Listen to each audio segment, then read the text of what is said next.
তো হ্যালো বন্ধুরা, welcome back to my channel. আর এখানে হচ্ছে গুড মর্নিং। আর বোন উঠে পড়েছে, এই যে পড়াশোনা করছে।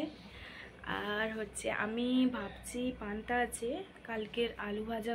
ওরা পান্তা খাবে, আমি খাবো না, আমি মুড়ি খাবো, আমার ঠান্ডা লেগে আছে নিতে। আর আলু ভাজা আর মুড়ি, ওই জন্য আলু কুটবো, মানে আলু কাটবো। তো তোমাদের সঙ্গে দেখাচ্ছি, চলো কীভাবে কী করবো, কোথায় কি আছে।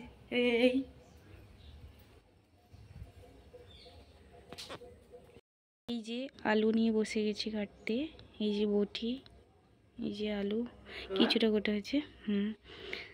তো আমি আলু কাটি, আলু যখন ভাজা করব তখন তোমাদেরকে দেখাবো, ঠিক আছে? বাবা দূর থেকে বলছি, চিৎকার করছে ভিডিও করছি বলে। ঠিক আছে, দেখতে থাকো, আমি যখন আলু ভাজবো আবার তখন দেখাবো। এই যে মা চলে আসছে, মাই আলু ভাজবে, ঠিক আছে? এই তো ছোট। ও আচ্ছা আচ্ছা, ছোট আনছি, দাঁড়াও। যে ছোট ছোট আলুগুলো দেখছো না, এগুলো আমাদের বাড়ির আলু, আমাদের চাষ করা হয়েছিল। সেইগুলো মা বললো ছোটগুলো নিয়ে আয়, আর সেই তো সেগুলো নিয়ে এসে এই যে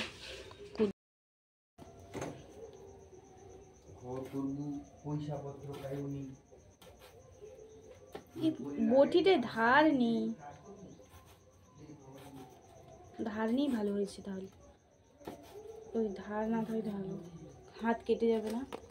কোথায় মাসে এক আধবার বটিতে কাটি, তা ছোট আলু বলে কাটছি বটিতে, না হলে ছুরিতে কাটতাম।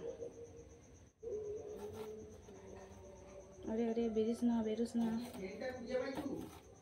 কি বোন কোথায় রাখছে মনে হয়? না না না,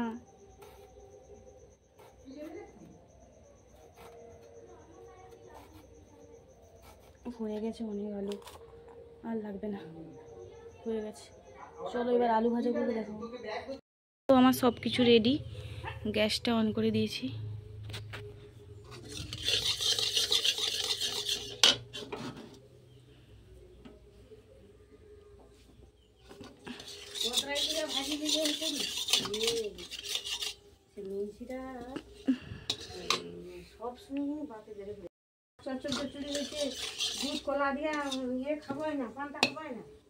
পাঁপড়, কালকের পাঁপড় ভাজা হয়েছিল, তার তেল থেকে গেছে। এই যে, ও বাবারে কি গরম। এবার এই পাঁপড়টা আমার পেটে যাবে, একটুখানি থেকে গেছিল, এবার আমি খাবো।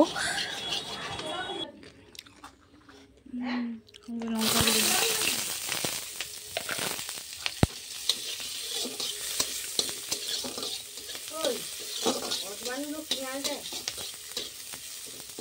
আলু ভাজা হয়ে গেলে তারপরে কি হয়ে যায়,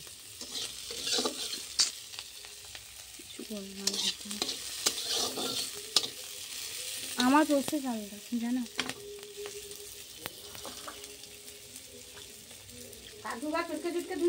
হ্যাঁ, 2-3 বার ধোয়া হয়েছে।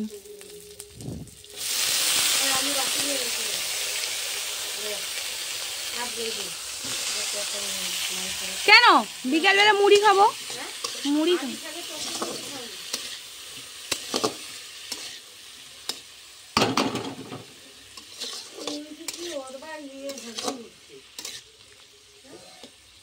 এই যে মা কেমন ভাবে বকছে, উফ ভগবান, আর বেশি আলু দিয়ে দিয়েছি তার জন্য চিৎকার করছি। যাই হোক, আলু ভাজা সবকিছু দেওয়া হয়ে গেছে, আর লবণ এবার ভাজা হবে, এবার আমি মুড়ি খাবো। এই যে কড়াই বারবার নাড়ানোটা না আমার স্বভাব, বারবার মা ঢাকা দিতে বলছে কখন থেকে।